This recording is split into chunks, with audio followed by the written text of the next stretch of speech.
Hello, Livy. How are you? Hi, Juanca. I'm good.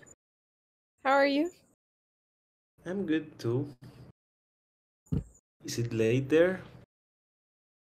It's 8 p.m. Oh my god. The times are crazy. Here's noon. Yeah, it is crazy. Excited for DevCon? You must be like full speed on preparing that. No? Yes, today we also have an event on the merge. We will be live streaming. Oh, cool. Nice.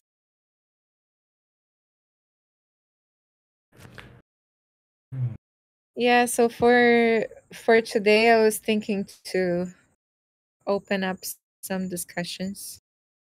Let's see if more people join.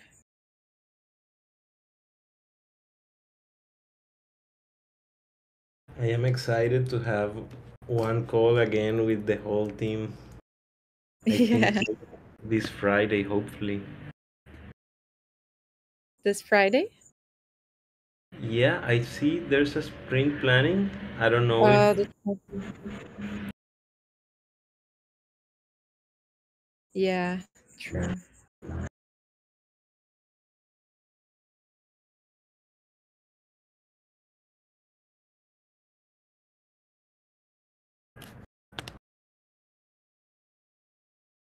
at this time, we are also supposed to have the website planning call, but I only see Bianca there, and Durgadas is the one that leads that call.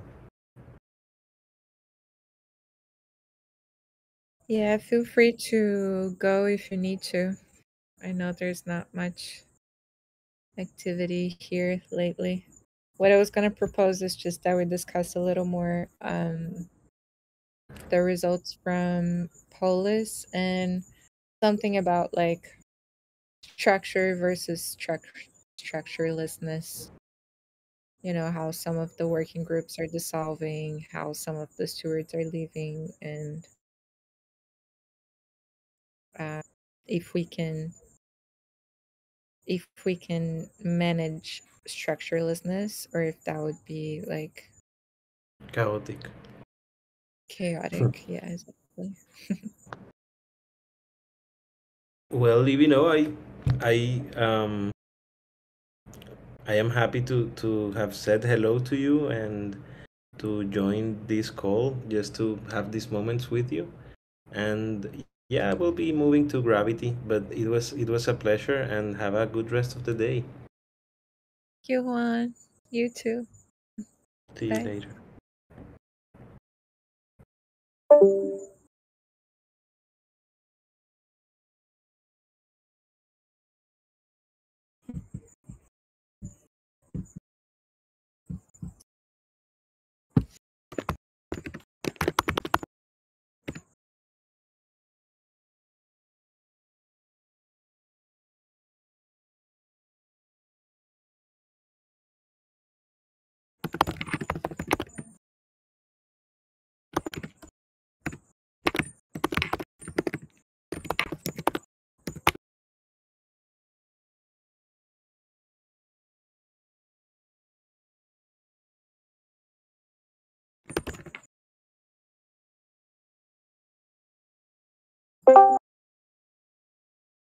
Hey Tui.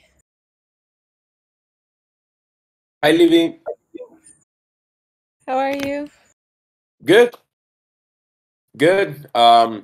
It's a holiday weekend here in Mexico, so I think I'm gonna be traveling in the afternoon to pay a visit to my parents. Oh, nice. Where do they live? They live in a town in Jalisco, in the state of Jalisco. It's like 4 hours away from Mexico City.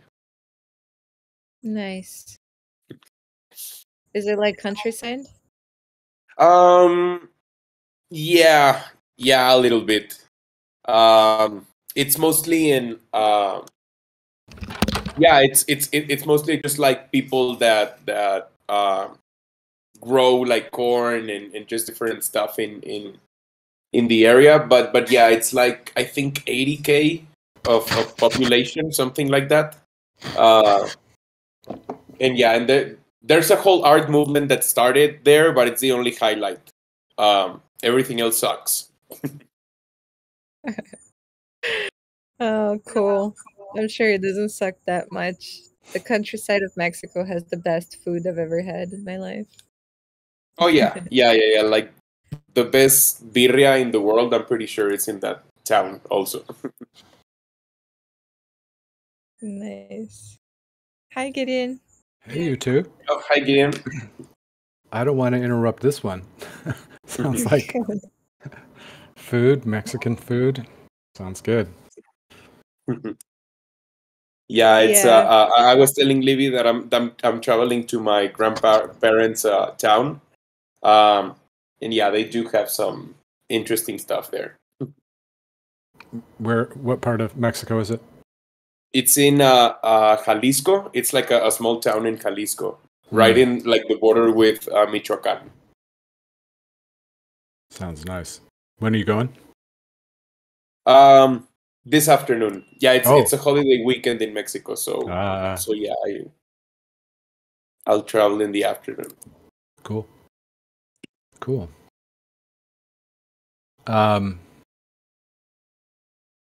Is this a official Softgov, or is this just like a hang time?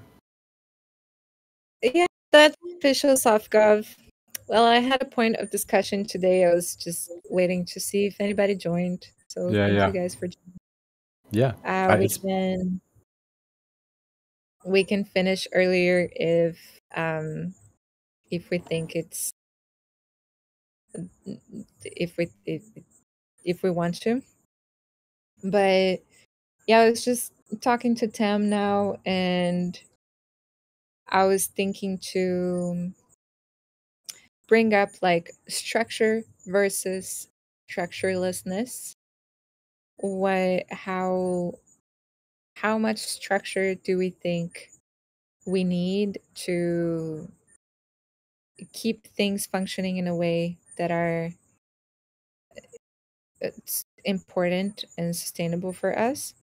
And how do we feel about like certain working groups dissolving, certain stewards leaving? I know there's like the stewardship talk is going to happen in the next stewards council call, and there's a lot of discussion on that already. But yeah, just wondering, like, because hi Auntie, because some of the thoughts I had on dissolving a little bit the recurring working groups and having more of a project-based kind of approach. So if there's a working group that has a project, then it's very important to have like a steward and a lead to that project. So someone that is kind of owning the project and that it's making sure that it moves forward. But if a working group doesn't have a specific project, then it's fine to have a more like that maybe we don't need a steward for that working group, or if it's a recurring activity, to have like a person that is responsible for that activity and not necessarily like a very fixed role of both the working group and the steward. So I just wanted to hear what you guys think about, are we going too much in the direction of structurelessness, or how is that feeling? Maybe I can take it. I think that Coms is working right now in a process that really resonates with this conversation. I feel that like teams came down to the point where it wasn't being very like efficient. So right now we want to make like a core team that is pretty much just like enriched by the different contributors that teams have. Some other team members are gonna just like part ways. They're involved in other projects, or in the case of Angie, who got hired by Token Engineering Academy. So we've been having a lot of conversation like regarding like expectations of each role, and also like an idea about the stewardship and how it should adapt. Um, I I think I'll have a lot more like detailed information to say in the council. Um, but I do believe that is the right moment for this conversation. And at the same time, I feel that other working groups, not let's say like opposite to comms, are going in a like in an opposite direction. Like are expanding more and have like some challenges, especially gravity, like as a like as a service DAO. So I feel that it definitely can be a conversation that can be very like enriched by each experience in every working group and how it applies. I'll pass it to Gideon, maybe. Yeah, thanks, Terry. I don't know. This is not something that's front of mind for me right now, so I have to kind of sit with it for a little bit. I mean, I feel like things in Sampo are going actually pretty well. Like we have a decent mix of structure. I'll come back. There's something that happened a couple weeks ago that was interesting that's helped me. Well, I wasn't on one of the calls 2 weeks ago because I was traveling, and there was just a really nice kind of less structured conversation that happened in my absence, and so that's been interesting. Like I've been trying to digest that and how we incorporate more of that. We've kind of had this more of a focus on like doing rather than being together, like just like do. And so it's clear that people want some inclusion of the doing, I mean, the being part of it, just like being able to hang. That's not really the question you're asking, but it's sort of related. I feel like we're, if anything, we may be going in a slightly different, like a more organized direction.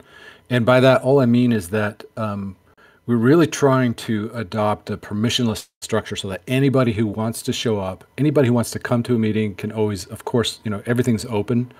And permissionless in the sense that if you want to participate in the economic layer of Sampo, which means get paid, then you have to agree to basically permissionlessly agree to the kind of the manifesto, if you will, like, and that's how we'll hold each other accountable. Like for me, a lot of this is coming down to accountability. Like how do we build accountability in a structure that's not a hierarchy, like it's not a power hierarchy, because I think that's one of the things that we've got to figure out. We can't just say like, hey, no power hierarchies, and then not come up with another way of holding each other accountable. So that's what we're trying to experiment with in Sampo right now is, like structures for accountability.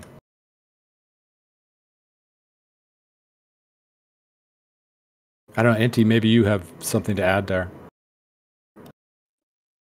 I'm not sure what's the exact question, just structure versus structurelessness overall. Yeah. And I think like what Gideon is sharing is interesting too, like accountability, hierarchy. Yeah. Well, I think I pretty much agree. It's curious because about 2 or 3 weeks ago, I was just chatting with some friends, and a similar topic was brought up, and I remember that there's a blog post called "The Tyranny of Structurelessness" that I should read again because it's been a while. And I guess I would say that being open, permissionless, and stuff doesn't mean that we have to lack a structure. And I would actually agree with the blog post that the lack of structure is, in fact, a tyrant, and that it's it isn't usually good that even having things that people would consider a loose or really like not hyper organized structure, that's still a structure, and the lack of it is just complete mess, and that's, I don't think anything particularly good comes out of that. um but yeah, back to you. Yeah, that's actually something I've been thinking too, on like reflecting Ostrom's principles and what was the principles that we succeeded and the ones we didn't so much. And I feel like the two principles that were the least integrated or successful was one, boundaries, and two, uh, balance between provision and appropriation. So balance between provision and appropriation, it mainly talks about like, do we have a financial stability? And I think I was just ignorant to understand that that meant like having goods and services. And there was this like promise that the bonding curve was going to regulate was going to bring this balance between provision and appropriation. So making sure that what we are being provided is more than what is being appropriated. And so I think in that sense, Softgov failed on going deeper on that like principle and pointing that out earlier. And then the other thing is on boundaries, in the sense of like, I feel like the DAO space brings this permissionless talk to a somehow nonsense point of like, we can't be permissionless with everything if we want to have a balance between provision and appropriation. Like, if we have limited resources, so I think there, and we talked about this before, there are many types of resources, and we could be permissionless with our, like, with maybe more subjective resources. Like, we can be permissionless with the good vibes, we can be permissionless with how welcoming we are, we can be permissionless with how people have access to like education and this kind of stuff. But we can't really be permissionless with how people access financial resources. And maybe that's something that, like, I'm interested to what you're saying, Gideon, that like people could just come in and contribute and be compensated financially as long as they agree to the manifesto. How are you experiencing that to be sustainable? Or yeah. Well, I should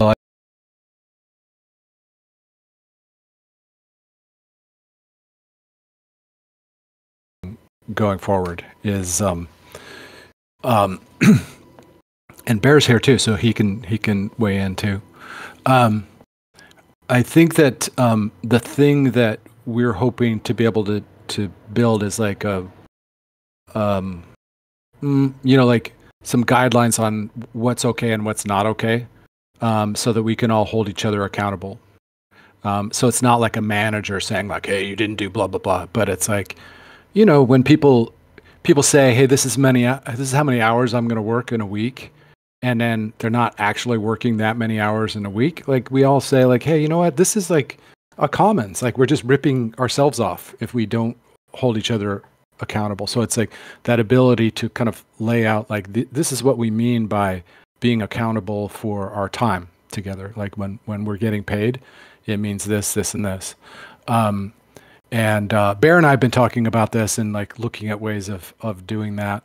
And doing it in a way that's not like super obnoxious, like timesheets, like, where you like track time down to like every 15 minutes or that kind of stuff. But that's just like an example of, I don't want me as a steward to have to kind of act like a manager, right? Like that's, I just don't think it scales. So I think that the holarchy stuff is interesting. The kind of self-directed work teams is really interesting, and that's why I think that roles, that's a big part of that structure, kind of the way that holarchy works. And so that's part of what we've been trying to do, is like clearly articulate like, here's what this role is, and it doesn't mean that Gideon is always that role, right? Like you just outline what the working group needs, and then anybody can come in and fill that role at some point if Gideon leaves, or you can kind of mix and match things. I don't know. I feel like I'm talking too much right here. Bear, do you have anything to add? Sorry, guys, I joined a little late. If you could just like provide me maybe a little bit more context on what you guys are talking about. I know it's related to like the structure we're trying to implement in Sample, but like, I don't know specifically.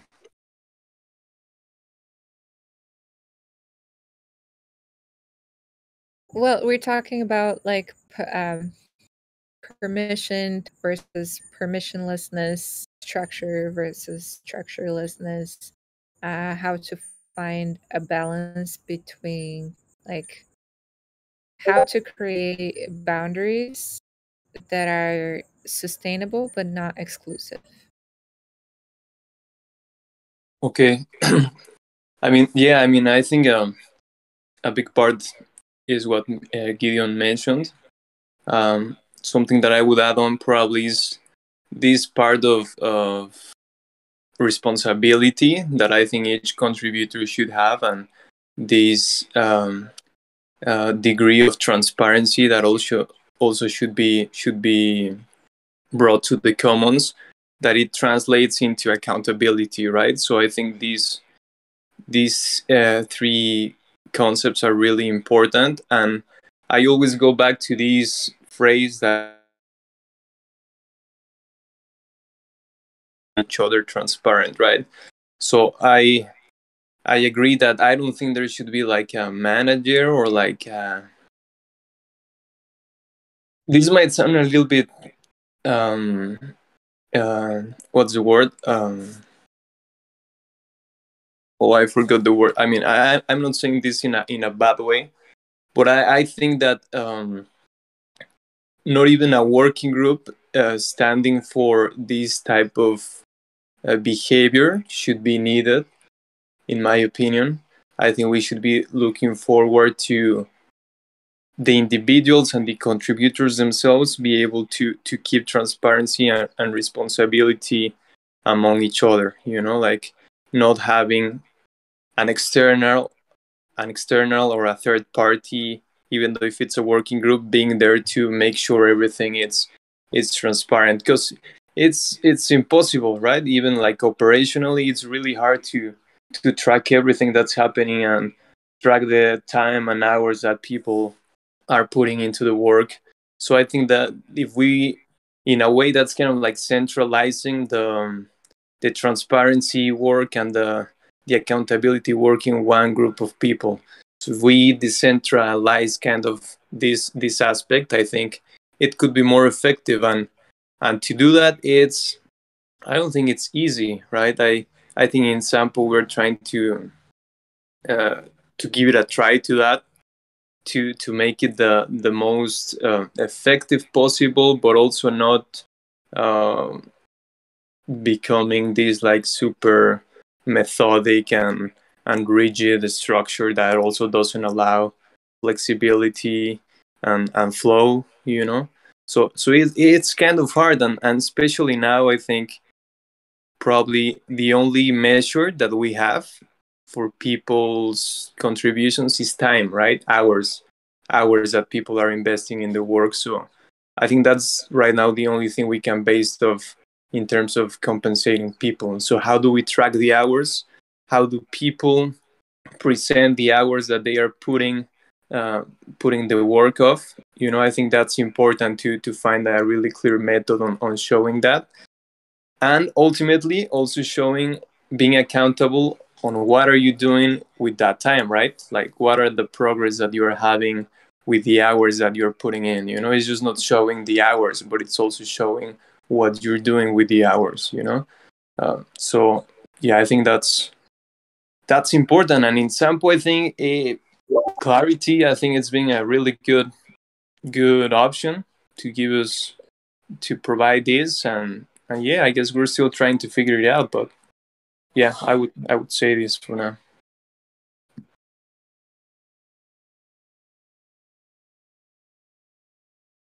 I personally feel that hours is a really bad measure of effectiveness in work, because somebody can do something so quick that is so impactful, and somebody can take like a really long time to do the same thing, and it's just like people operate with different times, and it's hard to it creates this type of like I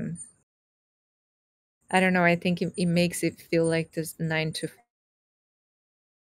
5 type that you're somehow like bound to time constraints, that you have to be I think it drags a little bit, and maybe there's other ways to measure impact, or like things that need to be done. And that's kind of what we were doing with praise for all this time. Like, what would be a way to measure the value of that contribution? Like, what would be a way to measure the impact of that? And maybe that could be done before something comes up, like a need you have that like, oh, we need this spreadsheet to be done. Like, it's a need that the working group agrees that exists, and then somebody can pick that task, and there could be like a conversation about how much that task is worth. Or maybe somebody comes up with a proposal of something they identify that could be done, and that's what what we were trying to bring up with the duocracy type of thing. It's like, oh, I see that something is needed, I want to propose that as a solution, and the proposal also comes with some sort of compensation structure of like, I want to do this, I think this is important, and I think I should be compensated this much. And maybe within a working group there is space for this conversation of like, oh, I don't think this is worth this much, or I think this is okay, yeah, go ahead and do it. And then upon delivery there could be the payment for that.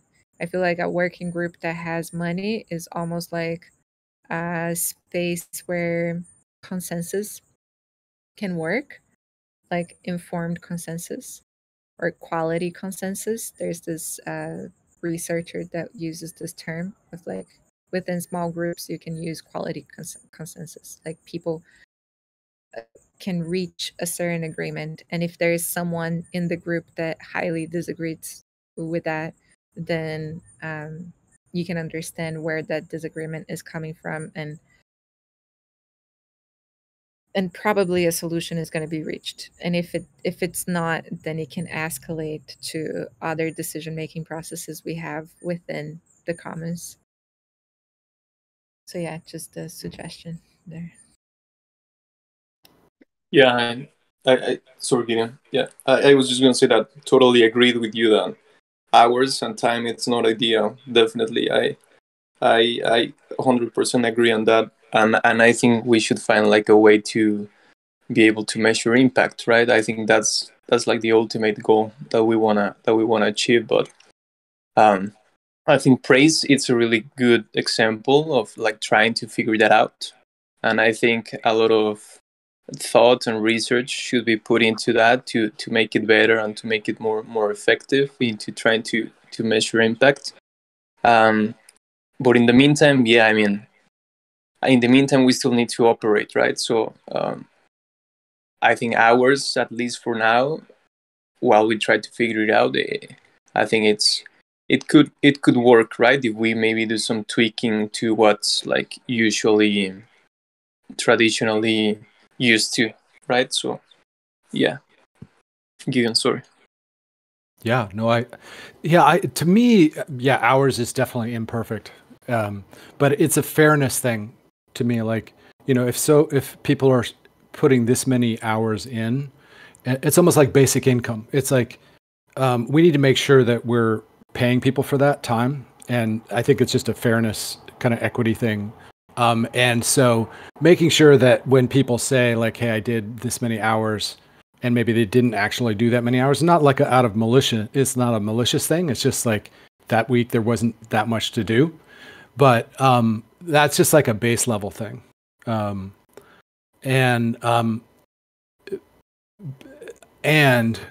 to get to where we need to be, yeah, it has to be more impact oriented. I totally agree. And actually, I think there's two things that spring out of that.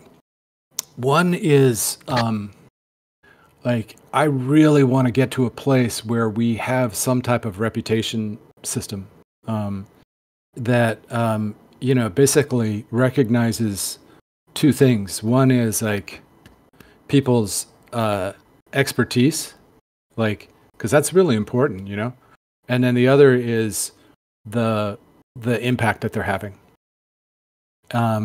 If we had that, like, I know for me in Sampo,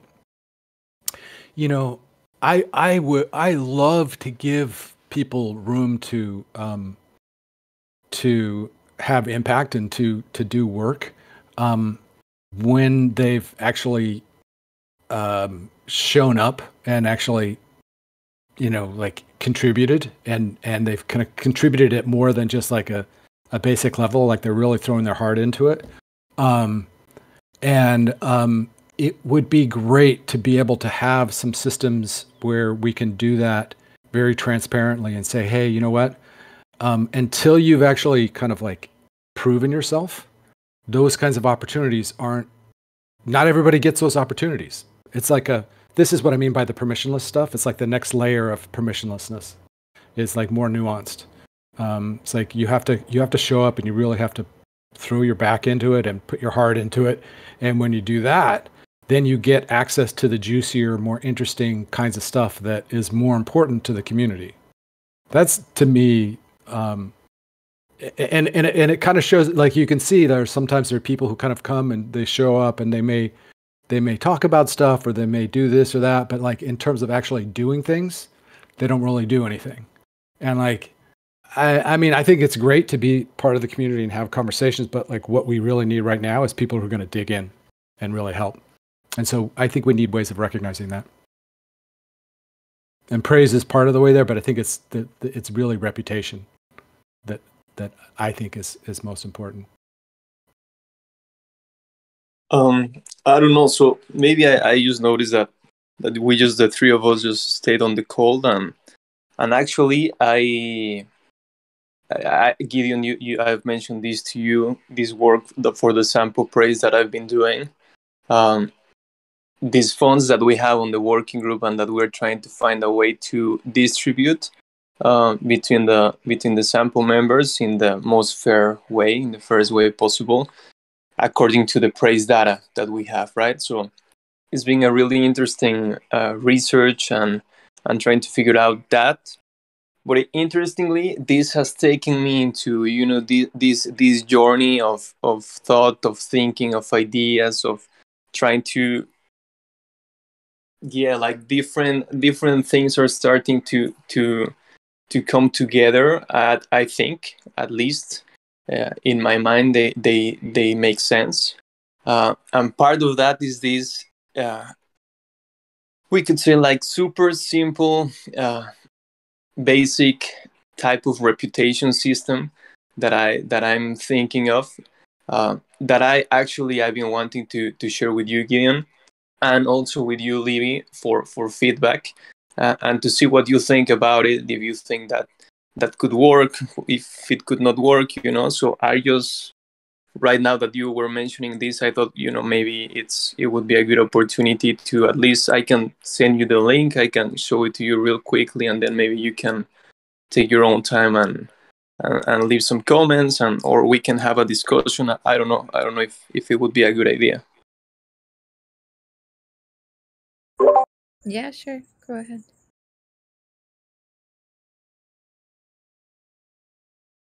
Okay, let me share it, because it also kind of relates with this part of membership that is being discussed in Communitas, and that's being discussed with Edu and with Gideon as well. Let's see, I'll try to share a screen.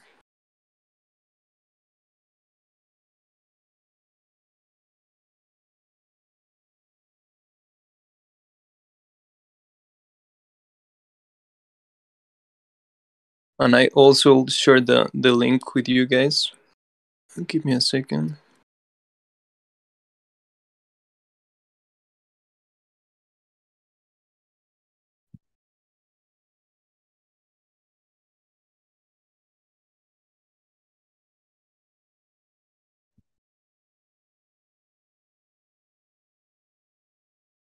Okay.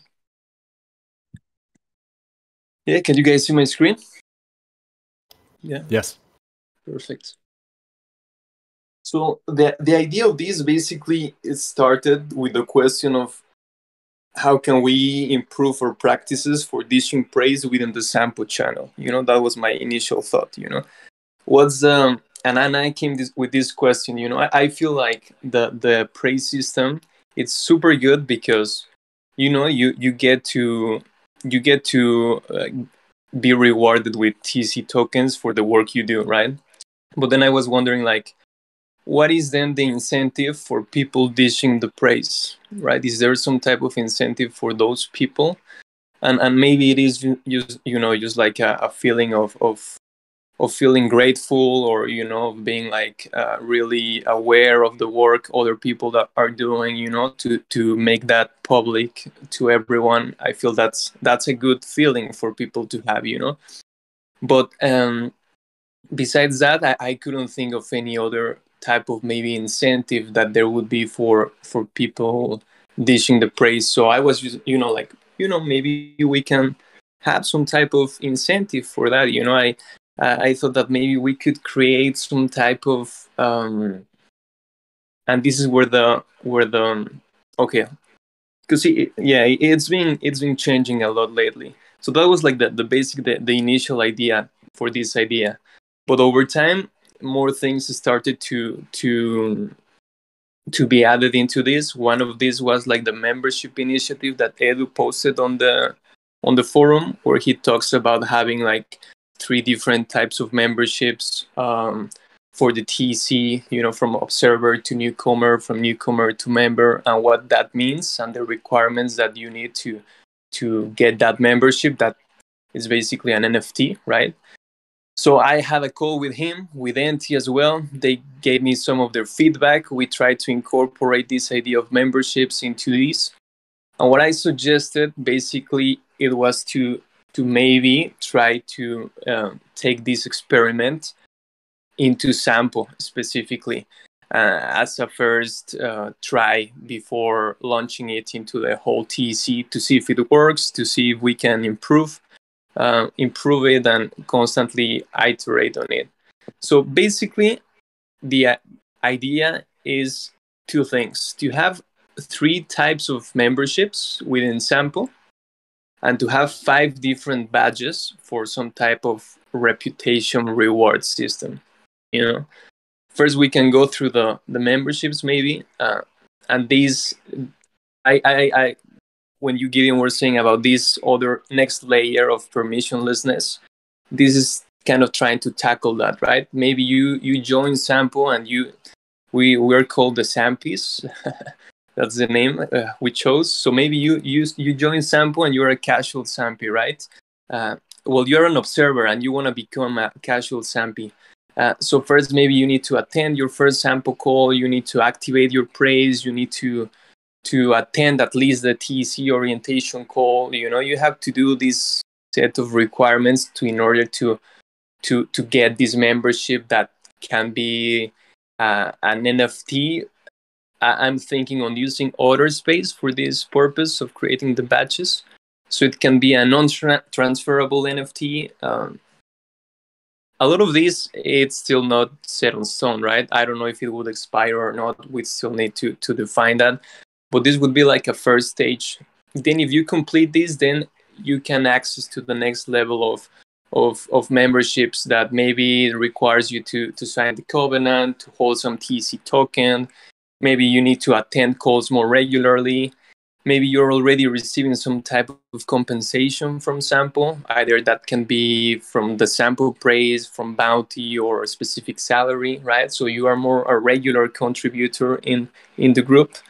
And then at the end, you have like core Sampi, right? That maybe you are, like Gideon was saying, like putting more time there, putting more effort in the group, and you're leading maybe some initiatives, some ideas. You have a deeper understanding of the TEC, Maybe you were a regular contributor or a regular Sampi for a month or maybe more, right? So this is just like a really initial draft of what memberships could look like within sample, right? And then we have like these batches that has more to do with some type of reputation system that I was thinking could be based, because I've been hearing a lot of creating reputation systems based on scores, on numbers in a way. But this was maybe most focused in experiences, reputation based on experiences that you've had within the group in this case, right? So I just came up with these different 5 badges that you could get in sample, right? And I'm just trying to define them still.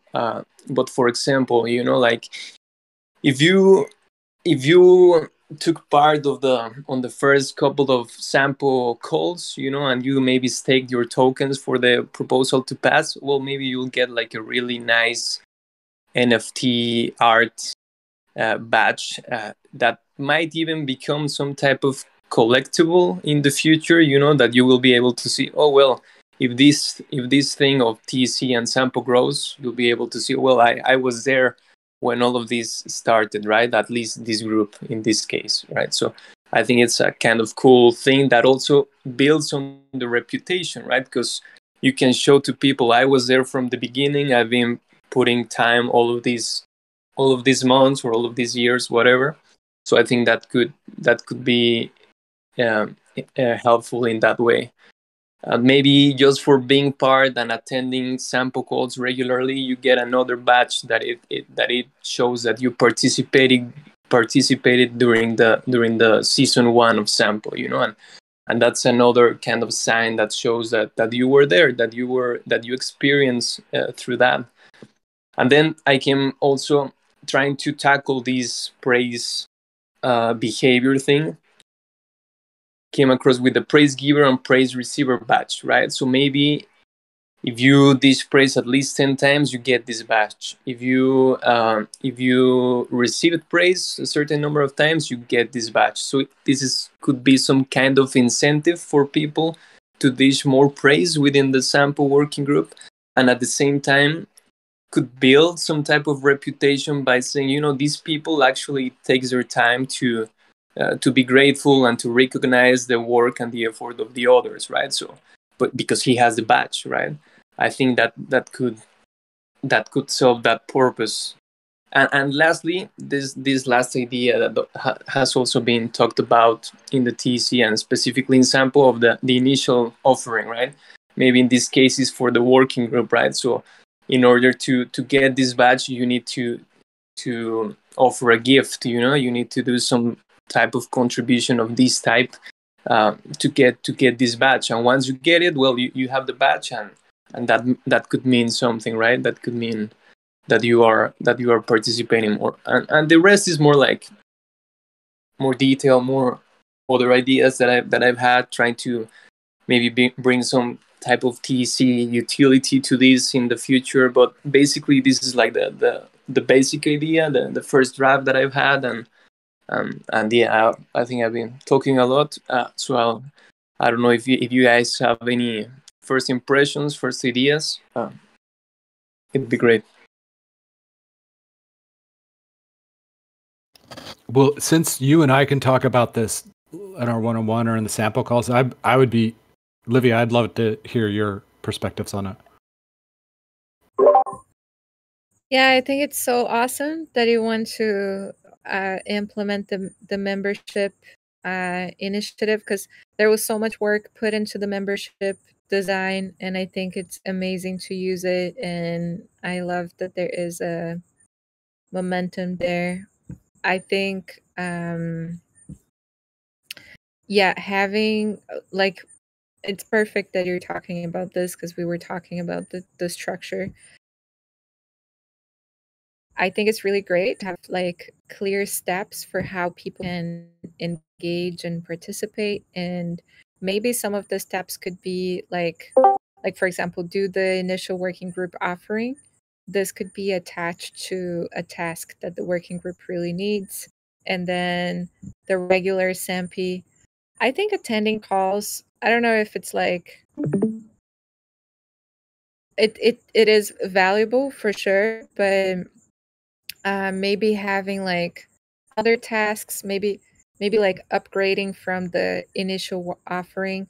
Like, what is a more complex task that someone could do? Maybe it's like getting onto a collaborative project, like doing a task that you don't do on your own, that you're collaborating with someone to come up with something, or like leading a task or something like that.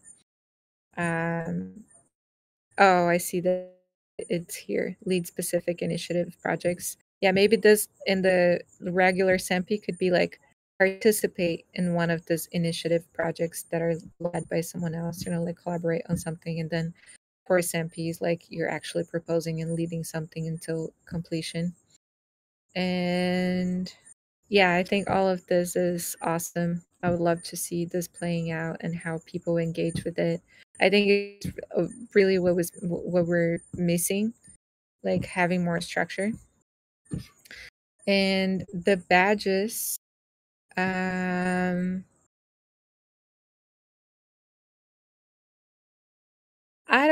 think badges are great if you can do something with them, or like if they give you access to something, or if they like, or I don't know. I would be curious to hear what other people find about this, but for me, badges don't really get to me. Like I don't have a sense of reward when I get a badge for something, unless if I think that badge is going to give me another type of reward. But yeah, just this two, praise giver and praise receiver, I feel very strongly against. That's something we talked a few times in the reward system. Like, yeah, many times this has been proposed and I'm always against it. So I don't know. It could work. Like you can definitely try it out, but I feel like it's a blocker to intrinsic motivation. I think once you reward people for being grateful, the motivation of being grateful, it's like almost like it's not there. Like I feel like the best incentive for praise is actually praising people. So if you feel like for example, you have this motivation now, that you have motivation enough to want to make a badge for it. So maybe this could be the driver for you to like actually praise people for what they're actually doing. And then I feel like that generates a cycle of people praising each other. And I think the activity of praise is directly related to the sense of purpose people are feeling in the organization. And now I think there was a low on praise because there's all of these changes happening, and probably the lack of structure is affecting how people feel a sense of purpose, and then praise is also decreasing. So yeah, I would love to see if you guys just start praising each other more, if you wouldn't see like that speeding up. And then maybe if that doesn't work, then you could try the badge. But I would be just careful with that one. And yeah, I think design context could almost work like little hackathons, like having challenges that people don't know how to solve, and having like a little prize with something that has a date of delivery or something like that. But yeah, an overall, I think is super great to create more structure. I love it. Hi, Mert. Nice to have you here. Hey, Livia, how are you? Good, good.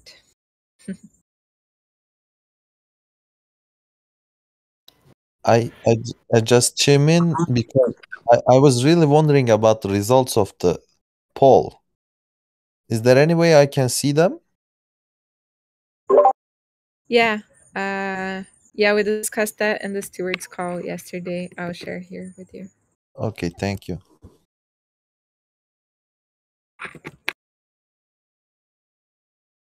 How is Kenya going?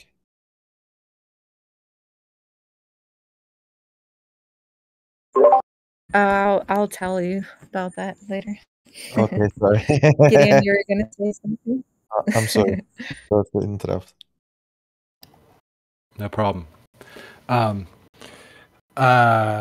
Yeah, no, I've been following the praise, like what's been happening in praise.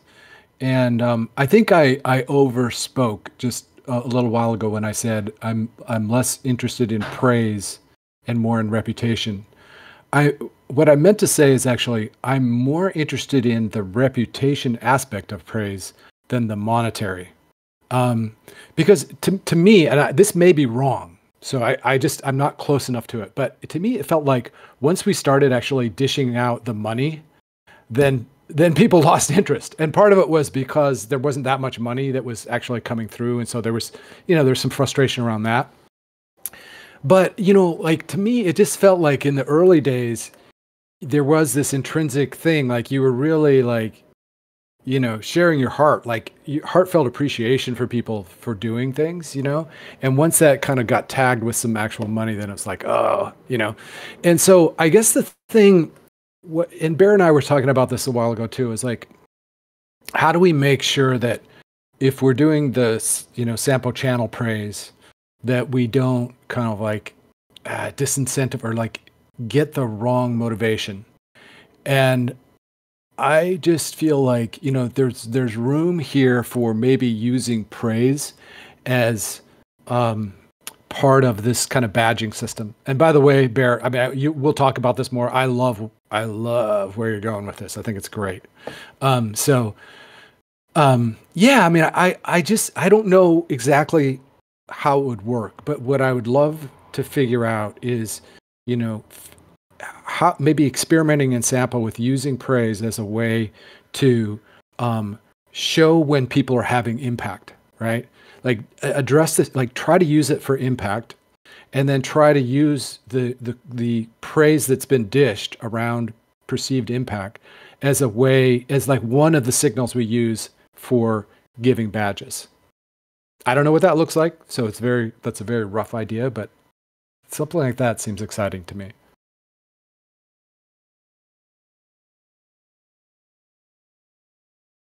Yeah, I think that's great to try. Yeah, I mean, it's great that the feedback that you guys are providing.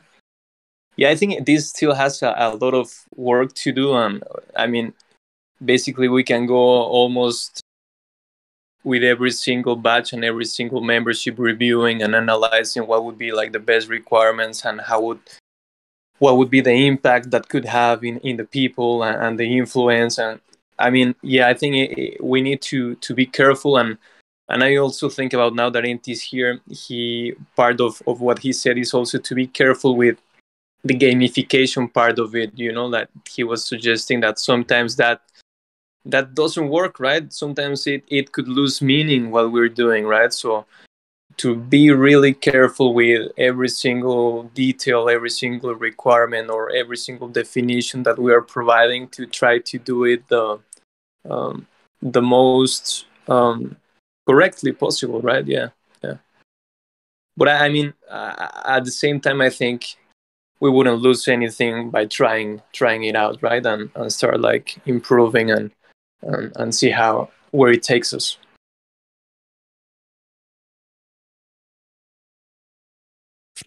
Yeah, one thing that came to my mind now is that I feel like structure really is the key, because I feel like what makes people not participate in something is either they're uninterested or they don't know how to do it.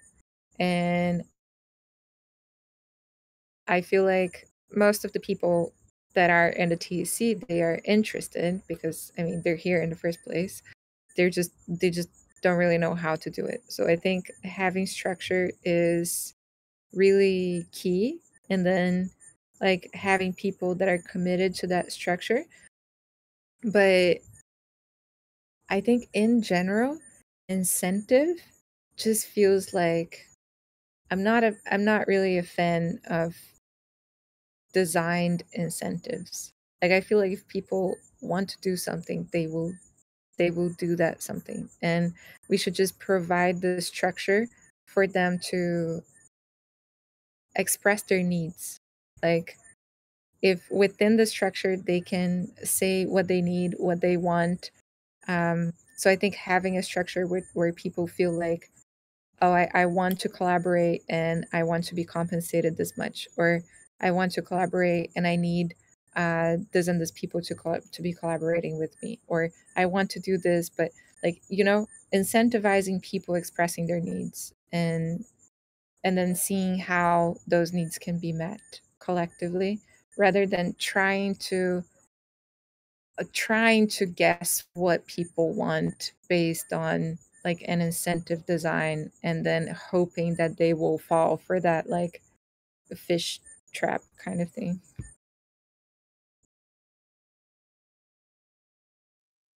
Yeah, that was kind of my thing when I chatted with Bear. It's like, well, if the main motivation, like the main motivation on the call was like trying to ramp up praise specifically for sample, and I was like, okay, but are you trying to incentivize that just because you want more praise, or are you trying to use praise because praise gets you something that you value at sample? And so I suggested that one of the main things we should probably do is sort of like a survey, have some time in the agenda, or I don't know, Gideon has one-on-ones with all of us every week, and just sort of try to figure out why is it that we don't praise as much. Because like, I don't know, Bear and I talked, and we said that we both usually don't remember, like when we have the time to do it, we don't remember, um, or we are just not on top of it. And so that's probably the issue for a lot of people. And then if you try to incentivize that, you may end up with a really messy